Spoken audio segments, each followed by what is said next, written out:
Hola, buenos días. Vamos a dar comienzo a la jornada. Lo primero, darles las gracias y la bienvenida a estas jornadas técnicas sobre tecnologías para descarbonización del entorno edificado, que organizamos de forma conjunta entre la Plataforma Tecnológica Española de Eficiencia Energética y el CIEMAT. Yo soy José Antonio Ferrer, soy el responsable de la Unidad de Eficiencia Energética en Edificación del CIEMAT. Y bueno, me acompaña Guillermo, que es el coordinador técnico de la plataforma española. Y como decía, en primer lugar quería darle las gracias a todos ustedes por su asistencia y a los ponentes por su aceptación a participar en esta jornada.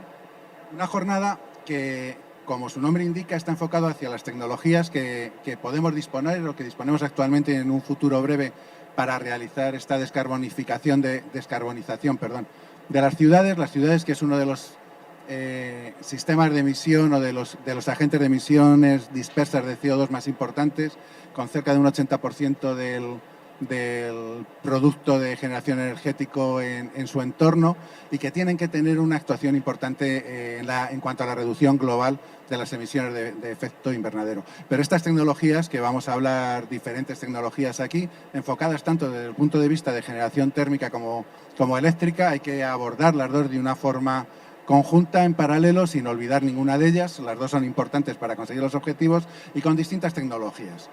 Pero, como decía, es importante también no olvidar que, como se ha dicho además últimamente desde los consejos de la Unión Europea, el principio de la eficiencia es lo primero, debe regir siempre nuestras actuaciones. Abordar medidas de reducción de la demanda mediante sistemas de eficiencia energética, y una vez que lo hemos hecho, lo que quede, ya sea demanda térmica o demanda eléctrica, poder abordarlo con energías limpias, renovables a ser posible.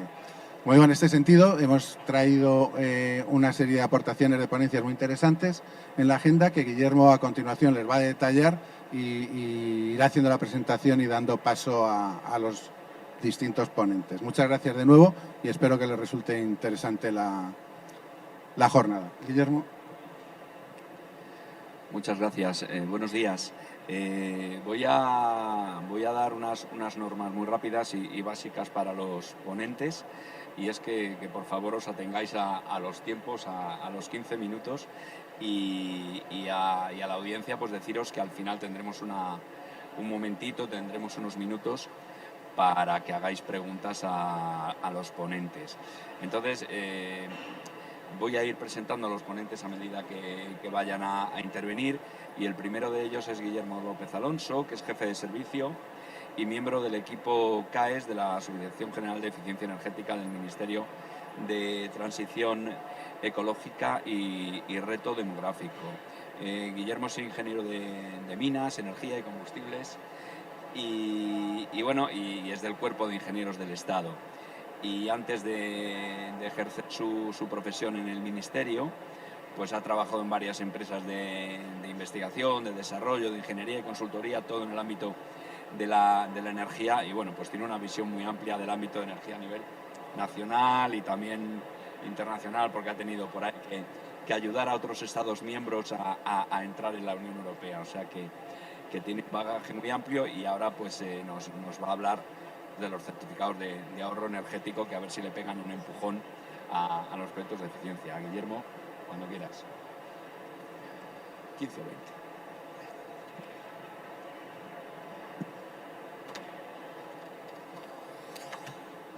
Muy bien, pues muchas gracias. ¿Se me oye bien? Sí, bien. Pues muchas gracias, José Antonio, Guillermo, y gracias, por supuesto, a CIEMAT y a la plataforma, de la cual en la subdirección pues formamos parte desde hace unas pocas semanas. Y pues gracias también por la oportunidad para hablar de los certificados de ahorro energético, que pensamos que va a ser un elemento regulatorio que va a ser muy, muy interesante en los próximos años, pues para el fomento de las energías renovables, ¿no? Bueno, lo primero que quiero, de forma muy rápida, es comentar tres gráficas.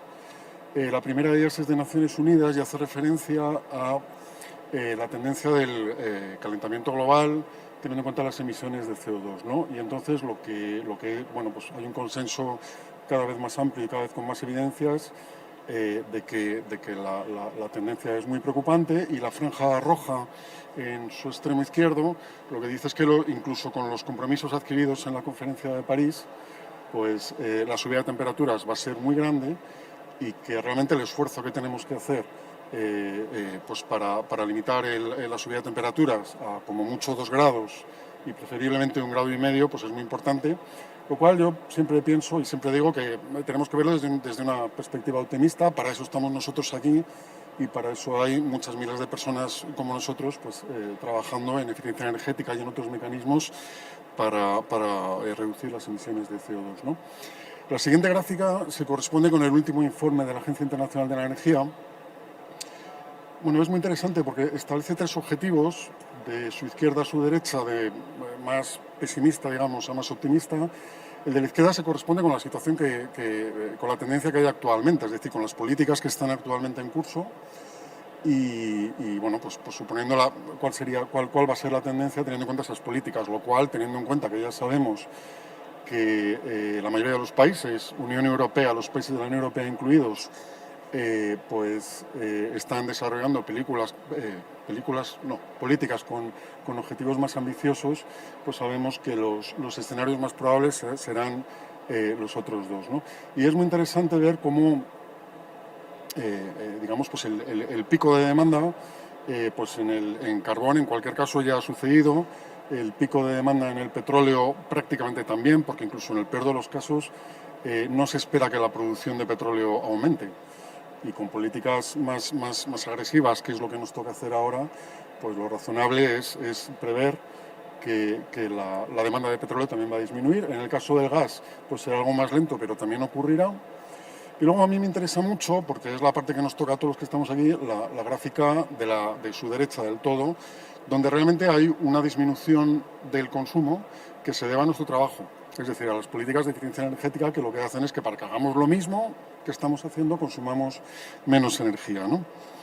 En relación con esto, también la Agencia Internacional de la Energía esta misma semana ha publicado un informe particularmente sobre eficiencia energética, donde para empezar da un dato que para mí es muy relevante, y es que lo que dice es que las políticas de eficiencia energética en China, Estados Unidos, la Unión Europea y otros países han ahorrado una cantidad de energía que equivale a toda la producción de energía eólica y de energía solar en estos países.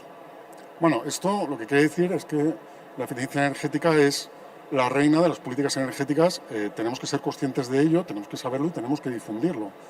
Es decir, es la mejor política, la más eficiente y de hecho pues, la más barata habitualmente, para que consigamos hacer lo mismo que estamos haciendo, pero consumiendo menos energía, ¿no? La gráfica a la izquierda se corresponde a las emisiones de CO2 y de dónde van a venir las reducciones que necesitamos hacer en emisiones de CO2, ¿no? En amarillo tienen la parte que se corresponde a eficiencia energética, donde de nuevo se ve que está pues, al mismo nivel prácticamente que las energías renovables en un primer esfuerzo, y en un segundo esfuerzo lógicamente es más pequeño, porque lógicamente no se puede ahorrar más energía de la que se consume, y al final pues esto se reduce, ¿no? Bien, todo esto ¿en qué se traduce desde el punto de vista de regulación?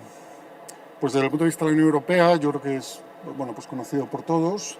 Se ha recogido el guante de que con los objetivos de París no llegamos. Ha salido el Green Deal, ha salido el Fit for 55. Quizá el dato, yo creo que todos lo conocemos, más relevante es que para 2030 se propone cambiar el objetivo inicial de París de reducir las emisiones en un 40% respecto al año 90 y subir ese incremento a un 55%. Y esto, desde el punto de vista regulatorio, se corresponde con muchas medidas de gran calado. Por ejemplo, desde el punto de vista de edificios, que es lo que nos reúne aquí, ¿no? Hay una nueva directiva de eficiencia energética, cuyo borrador está ya muy avanzado, ha sido discutido con todos los Estados miembros y saldrá en breve. Hay una nueva directiva de energías renovables, exactamente lo mismo. Esperamos que en las próximas pocas semanas, próximos días incluso, nos circule un primer borrador de una nueva directiva para energía en edificios, que discutiremos entre los Estados miembros y la Comisión Europea. Entonces, realmente, en los 3 pilares que nos afectan desde el punto de vista de energía en edificios. Tenemos nueva legislación que va a endurecer y va a ser más ambiciosa en cuanto a los objetivos que ya teníamos, que ya eran bastante ambiciosos. Bien, desde el punto de vista nacional, en la figura de la izquierda, bueno, pues realmente está un poco resumido todo el armazón regulatorio que tiene que ver con edificios, pues el RITE, certificados, bueno, no solo con edificios, sino con eficiencia energética, ¿no? Auditorías energéticas, etcétera, ¿no? Realmente lo que es relevante es que desde el punto de vista regulatorio nosotros ponemos una serie de elementos, una serie de obligaciones, pues para favorecer la eficiencia energética, ¿no? Entonces, estamos hablando del Fondo Nacional de Eficiencia Energética, del cual hablaré ahora un poquito más adelante, de la obligación de certificar los edificios, que además es un tema del cual, aparte de que ha salido un nuevo Real Decreto este año que lo mejora, y bueno, van a salir nuevos elementos regulatorios también en los próximos meses, pero además queremos fomentar su utilización, pues para que sirva para realmente como elemento para fomentar la rehabilitación de los edificios. Y, en fin, hay una serie de elementos que tienen ahí, incluyendo pues, cuestiones de difusión y la nueva herramienta de CAES, de la que hablaremos ahora un poco en profundidad, ¿no? Bien, ahora quería cambiar un poco el sentido del razonamiento y hablar un poco de cuál es la percepción que psicológicamente o sociológicamente tenemos nosotros y tienen los ciudadanos de la energía y del coste de la energía, ¿no? Ahí he puesto una serie de recortes de prensa que, bueno, pues esos o otros parecidos a esos a todos nos resultan muy familiares, no solo a los que nos dedicamos al ámbito de la energía, sino a todos los ciudadanos, y que todos tenemos bastante interiorizados. Es decir, pues yo voy a la gasolinera, pues echo gasolina y sé que un depósito pues me sirve para ir un mes a trabajar y volver, o pues sé cuál es mi consumo de electricidad, es decir, hace falta ser un eremita y estar en una cueva para no haber oído todas las noticias que ha habido sobre el precio de la electricidad, que son harto conocidas. Todos hemos oído noticias del gas, tenemos una referencia de cuándo es el precio del gas, el gasoducto de Marruecos, los problemas de Rusia, bueno. Y todo esto lo tenemos muy interiorizado porque yo creo que los seres humanos psicológicamente tenemos muy interiorizado que consumimos cosas y pagamos por consumirlas, ¿no? Pero ¿qué pasa con los ahorros? Esto es parte de nuestro trabajo, ¿no? El hecho de que esto también es pagar por hacer lo mismo y que es exactamente igual. Es decir, si el ejemplo que yo he puesto antes, ¿no? De que lleno el depósito y con eso tengo para un mes de idas y vueltas a mi oficina, ¿qué pasa si cambio los neumáticos de mi coche por unos neumáticos más eficientes? Eso me supone un gasto. Vale, ese gasto me supone un beneficio porque voy a dejar de consumir energía. ¿Cuántos viajes me supone a la oficina ida y vuelta ese ahorro, ¿no? Si hago la inversión inicial, el ahorro, pues a lo mejor resulta que me resulta mucho más barato que la gasolina. Hablando de edificios, que es lo que nos reúne aquí, ¿no? Pues yo sé cuántos cientos o miles de euros me puedo gastar al año en calefacción o en aire acondicionado en verano, ¿no? Vale, y si eso lo paso a cambiar las ventanas, ¿cuántos miles de...? Claro, eso dura lo que dura, unas ventanas duran mucho, ¿no? Pero si hago el análisis de ciclo de vida, ¿a cuánto me sale el euro por kilovatio hora por cambiar las ventanas? Entonces, hace falta que todos tengamos muy interiorizado y que además difundamos esta información de que estamos hablando en cualquier caso de euros partido por megavatio hora o por kilovatio hora. Que todo tiene una inversión, unos costes fijos, unos costes variables, a veces con una estructura, a veces con otra, pero que al final, si monetizo todo, si extiendo todo en el tiempo, estamos hablando de euros por kilovatio hora. Y que la eficiencia energética para el público tiene muchísimo más sentido cuando utilizo esta información. Bien, y enlazándolo todo, pues aquí tengo una, digamos, curva ideal de dónde está el precio de mercado del euro kilovatio hora, bueno, térmico, eléctrico, da igual, es una cuestión teórica, y qué tengo que hacer. Como hemos dicho antes, que tenemos que ser muy ambiciosos con los objetivos, pues hay, digamos, que un punto de mercado y a partir de ahí la inversión privada o los incentivos fiscales tienen que ser suficientes para que se desarrollen medidas de eficiencia energética, que es lo que quizá más nos interesa a nosotros en el Ministerio, en la subdirección en la que yo estoy, y luego hay una parte pues, de investigación, de desarrollo, de pioneros en mercados tempranos, etcétera, que tiene que ser pues, a base de ayudas públicas, de subvenciones, etcétera. Pero todo esto es necesario. Como tenemos la dificultad de que no tenemos interiorizado el precio del euro kilovatio hora en eficiencia energética, pues necesitamos que todos los grupos que están ahí representados con círculos, pues digamos que nos coordinemos entre nosotros para que el mercado sea consciente de que tiene oportunidades de ahorrar dinero, de conseguir lo que tiene, calefacción, transporte, etcétera, a menor coste, aplicando medidas de eficiencia energética. ¿De acuerdo? En la gráfica estuve tentado de quitar a la izquierda de todo, donde pone euro partido por kilovatio hora ahorrado, quitar ahorrado, porque es que en el fondo el precio tiene que ser equivalente, es decir, tanto me da que me venga de renovable como que lo ahorre. Al final yo lo que quiero es que sea lo más barato posible, ¿no? Pero bueno, creo que así se entiende mejor. Vale, esto ¿a dónde nos lleva desde el punto de vista digamos, del Ministerio, ¿no? Pues bueno, nosotros nos apoyamos mucho en la Directiva de Eficiencia Energética. Entonces, en su artículo 7 ya nos da un instrumento muy potente para hacer esto, para coger dinero e invertir en eficiencia energética, que es el Sistema Nacional de Obligaciones de Eficiencia Energética, ¿no? Entonces, bueno, luego lo explicaré un poquito mejor, pero en el anexo 5, también me parece muy interesante de esta directiva, hay un punto que es importante, que es cómo se miden los ahorros, que yo siempre digo que para mí es el 90% de la dificultad técnica que tenemos en este sector. Porque claro, que cuando alguien monta un parque eléctrico, medir su producción eléctrica es bastante sencillo, pone un contador y lo cuenta. Pero cuando yo tengo que contar la energía que ahorro cambiándome de neumáticos, pues depende de tantas cosas que al final tengo que hacer cálculos estadísticos, medias, estimaciones, en algunos casos es fácil de medir, pero no es lo habitual, ¿no? Y entonces ahí hay 5 círculos que representan, vamos, que mencionan un poco pues cuáles son las formas de medir que permite la directiva, y que nosotros hábilmente en el Ministerio hemos metido otra de otros, pensando en los certificados de ahorro energético, pues porque en el caso de que alguna no nos encaje, pues queremos ser capaz de establecer buenas medidas, ¿no? Bien,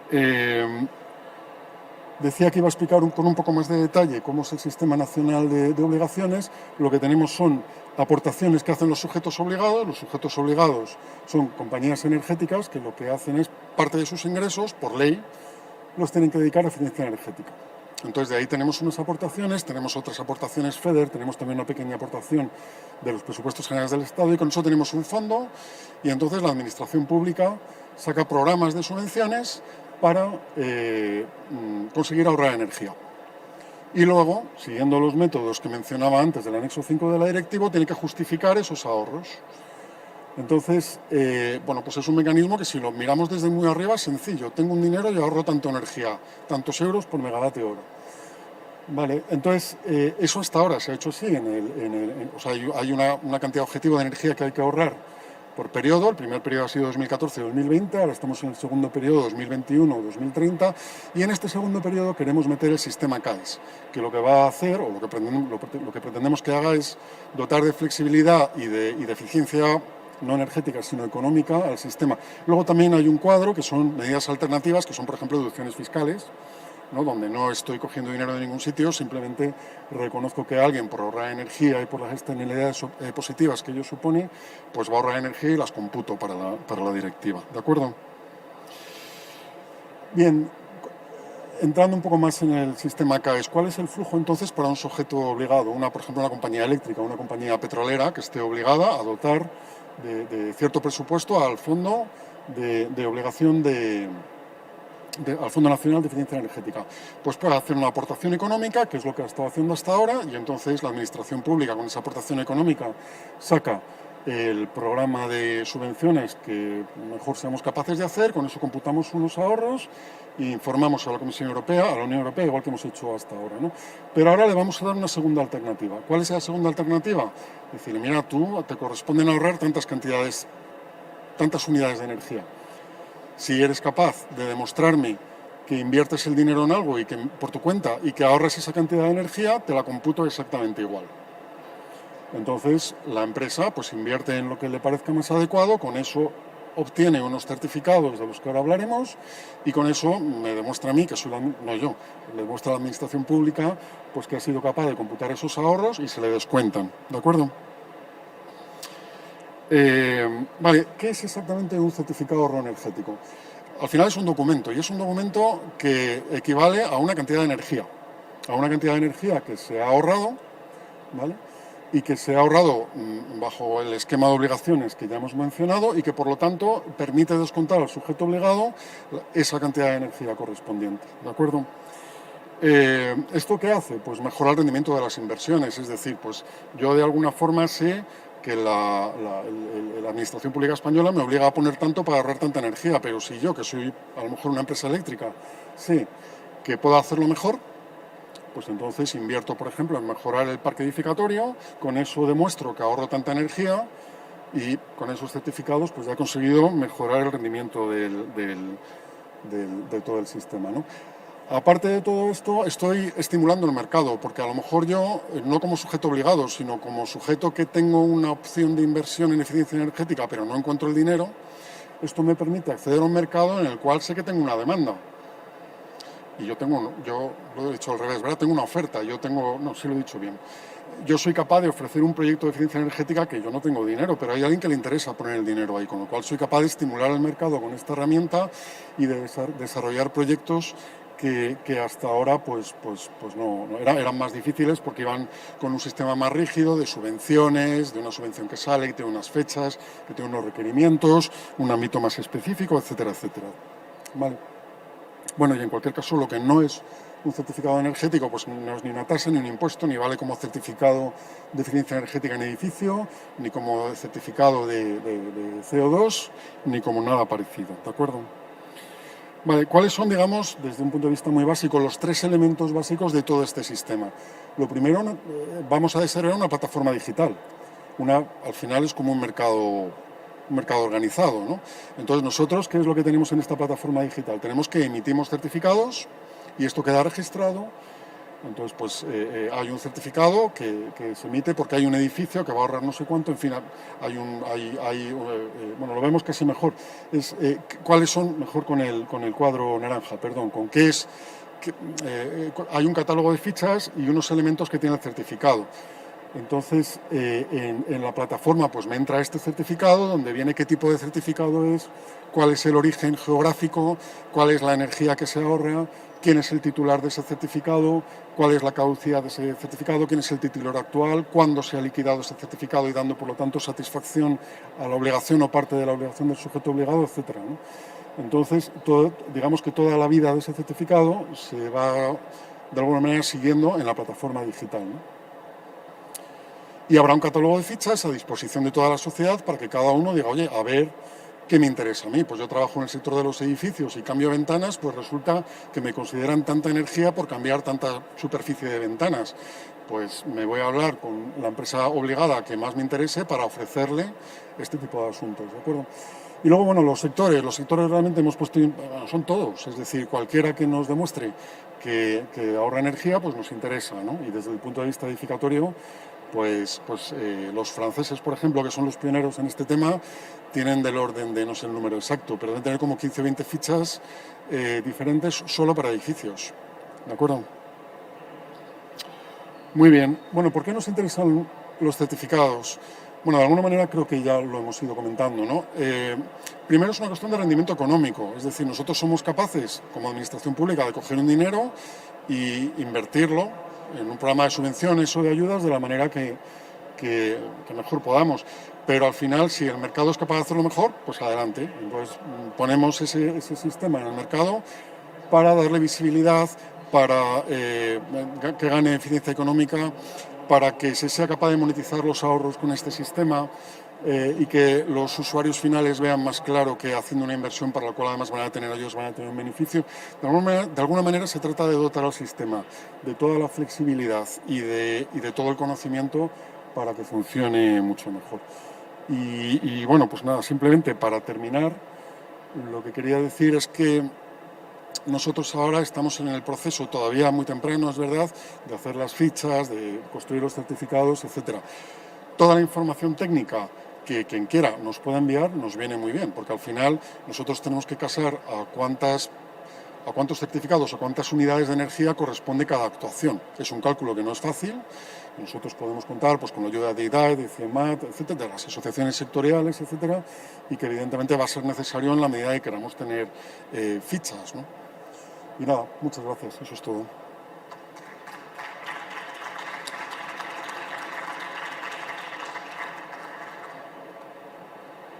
Muchas gracias, Guillermo. La siguiente ponencia, bueno, y aprovecho para decir a la audiencia, tanto la grabación de la sesión como las ponencias las vais a tener accesibles en la página web de la plataforma y me imagino que del CIEMAT también, si no me José Antonio. La siguiente ponencia es de aplicación de pila de combustible hidrógeno a cargo de Tomás González, que es el jefe de unidad de la unidad de pilas de combustible del CIEMAT. Tomás es doctor en química física, ingeniero químico, es el jefe de la unidad de pilas, como he dicho, y desde el 86 pues lleva involucrado en proyectos de pila de combustible en diferentes organizaciones, en el CSIC, técnicas, Grupo INI, etcétera, etcétera, hasta que en 2005 pues se incorporó en el CIEMAT. Cuando quieras. Pues hola, buenos días. Gracias a Toño por la invitación, a la plataforma por organizar estas conferencias y evidentemente a Genera por dejarlas que estemos aquí todos, vamos. Yo voy a hablar de pilas de combustible, del ciclo realmente del hidrógeno aplicado a diferentes sistemas y bueno, incluye las pilas de combustible y el hidrógeno. En principio, bueno, como situación, un poco trabajo en el CIEMAT. El CIEMAT está dividido en distintos departamentos, divisiones y unidades de investigación y nosotros trabajamos en la unidad de pilas de combustible e integración de sistemas. Actualmente el CIEMAT está haciendo una especie de reorganización y ahí ha definido una serie de áreas estratégicas entre las que precisamente se encuentra el hidrógeno. Es decir, que no solamente trabajamos nosotros en pilas de combustible, por ejemplo la unidad de eficiencia energética está trabajando también en distintos proyectos y hay muchas unidades del CIEMAT que trabajan en este tema. He recogido una serie de proyectos y de temas de trabajo de la unidad de pilas de combustible en el que tocamos distintos aspectos de las estaciones para probar, aplicaciones, pilas de combustible, electrolizadores. No me voy a detener más porque realmente lo que voy a hablar van a ser de los tres primeros que están en azul, que son proyectos similares que implican la puesta en funcionamiento de sistemas integrados. Este es el esquema y los equipos principales que constituyen nuestro laboratorio de integración de sistemas. Es un laboratorio abierto en el que no solamente hacemos nosotros proyectos particulares, sino que está abierto pues, a necesidades de empresas pues, que quieran probar o pilas de combustible o electrolizadores o cualquier otro sistema que se pueda integrar en este laboratorio. Básicamente tiene digamos que dos partes fundamentales. Una sería las fuentes de energía, las energías renovables, que realmente está dividido en dos partes. Tenemos un par de grupos de paneles solares que nos proporcionan la energía necesaria para hacer pues, los ensayos y para hacer los trabajos.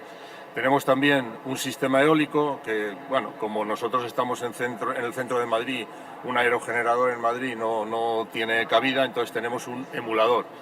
Podemos simular la energía que genera un aerogenerador y lo podemos simular ya sea con unas fuentes programables o con un sistema que tenemos desarrollado por la unidad eólica, pues que tiene un motor y un sistema y simula la generación de un aerogenerador.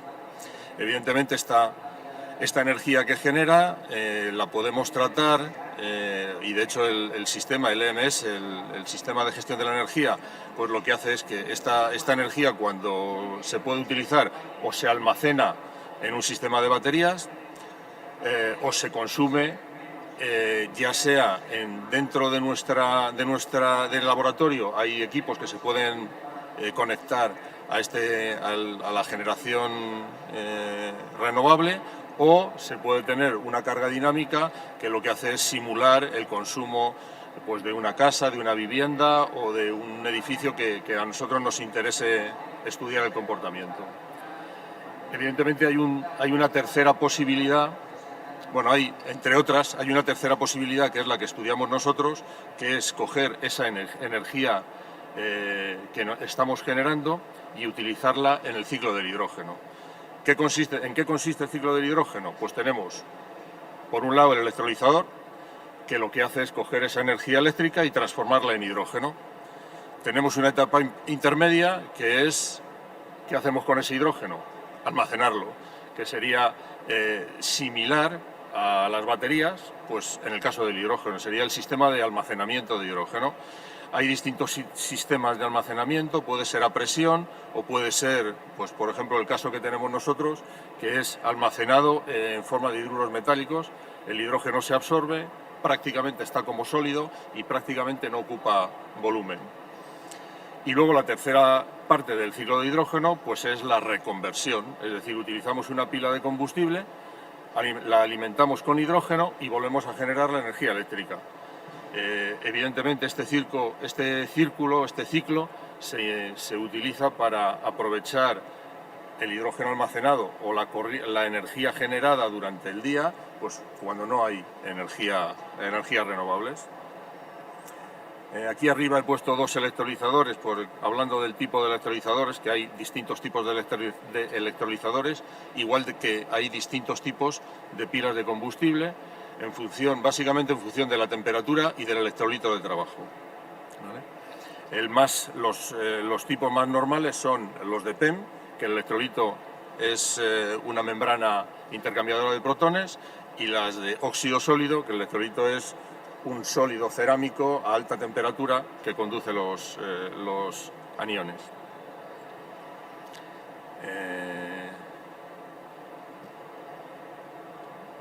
Bien. Esta experiencia que tenemos en el trabajo nos permitió participar en el proyecto Together, en el que participan diferentes empresas de distintos ámbitos y luego centros de investigación. Con este proyecto lo que intentábamos es, demostrar la viabilidad del sistema que incluyera energías renovables, por un lado, el ciclo del hidrógeno por el otro, y por último el aprovechamiento térmico, pues con los sistemas que se pudieran aplicar. El esquema de la planta o del demostrador es el que figura en la transparencia, en la que se ve que tenemos, como en el caso anterior, tenemos red eléctrica por un lado, que en el caso para poder funcionar, en el caso de no tener energías renovables, y luego pues tenemos paneles solares, pues pila de combustible, en fin, todos los sistemas aquí es una especie de esquema de funcionamiento, y en la siguiente transparencia he puesto diferentes aspectos del demostrador. El demostrador está en las instalaciones que el CIEMAT tiene en Soria, en el Centro de Energías Renovables, en el CEDER, y porque allí era interesante porque la Unidad de Eficiencia Energética tiene otros proyectos también en la zona y se puede aprovechar para unir y utilizar las distintas partes de los procesos. En la parte central pues tenemos el sistema de comunicaciones que nos permite comunicar los distintos equipos entre sí y nos permite trabajar a distancia y controlar el sistema a través de la red. Tiene los sistemas de reguladores de carga de las baterías, que son los típicos normales. Tiene una batería de litio que no sé si es de última generación, pero es bastante moderna, que funciona y que es donde se almacena la energía eléctrica. Es el principal sistema de almacenamiento de la energía eléctrica. Y luego tenemos un conjunto de cargas que nos permite disipar la energía generada y simular pues el consumo de una vivienda o el comportamiento en unas condiciones determinadas de consumo a lo largo del día o o de la noche. Esta es la parte, digamos, de energías renovables, y el ciclo del hidrógeno realmente lo componen lo mismo que he dicho antes en la otra. En nuestro laboratorio tenemos un electrolizador, en este caso el electrolizador es tipo AM, que significa que el electrolito es una membrana, el electrolito no, la separación de ánodo y cátodo es una membrana. Es una membrana intercambiadora, pero en este caso es alcalina, intercambiadora de aniones. Y el objetivo de este electrolizador es utilizar el excedente de energía eléctrica y convertirlo en hidrógeno. Luego tenemos el sistema donde almacenamos ese hidrógeno. Se puede almacenar a la presión de salida de los electrolizadores, unos 20 bares, o se puede comprimir y almacenarlo pues en las botellas típicas comerciales, que nos permiten llegar hasta 200 o 300 bares de presión. Evidentemente eso reduce el volumen. Y luego, pues digamos que la parte en la que en la que la unidad de pilas de combustible ha intervenido principalmente en este proyecto ha sido en la puesta en marcha de una pila de combustible PEM. PEM significa que la separación es una membrana polimérica intercambiadora de protones. Y luego una estación para operar pilas de combustible de óxido sólido. Este es quizás el desarrollo más importante que hemos tenido dentro del proyecto, y nos permite operar pilas de combustible de hasta 2 kilovatios de potencia de óxido sólido, que trabajan a unos 750-800 grados centígrados.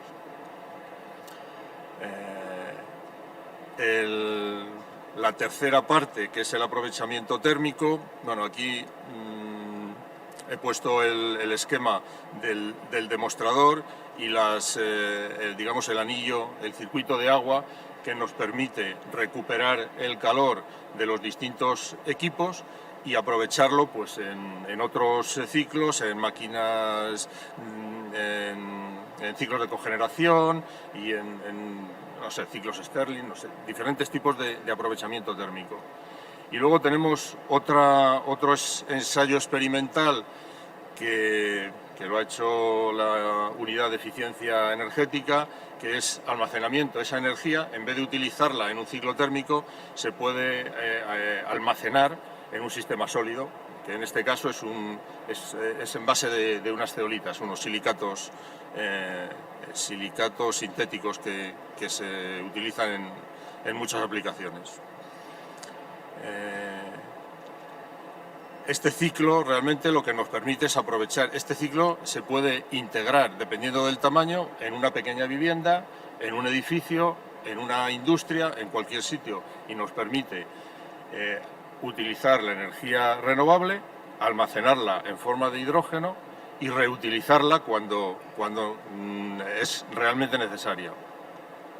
Y luego ya para terminar, yo quisiera tan solo comentar una serie de proyectos que tenemos en la unidad de pilas y que digamos que abren el campo de estudio en todos estos sistemas.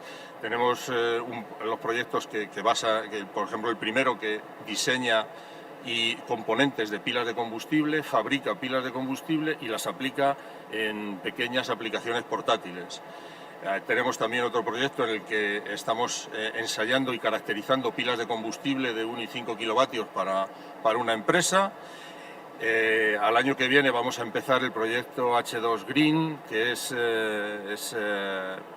una financiación que se ha conseguido con cargo, pues, como pone en la transparencia, los planes complementarios de los fondos del Plan de Recuperación, Transformación y Resiliencia, y será una inyección que nos tenemos que nos va a favorecer el trabajo, y que se va a dedicar básicamente a electrolisis. Es el único campo que no estábamos trabajando en desarrollo de componentes, y a partir del año que viene ampliaremos el trabajo a esa actividad. Y por último, pues eso, tenemos dos proyectos también, uno que tenemos que diseñar y construir una pila de combustible también para una empresa, y otro que está también en visos, a ver si entramos en el diseño y construcción, el diseño de componentes y construcción de un electrolizador tipo AEM, como el que hemos visto. Y bueno, pues esto es todo. Si alguien está interesado, pues aquí tiene el contacto. También he puesto la web de la unidad para que, bueno, pues si alguien está interesado también pueda entrar y observar o mirar qué cosas estamos haciendo. Pues muchas gracias.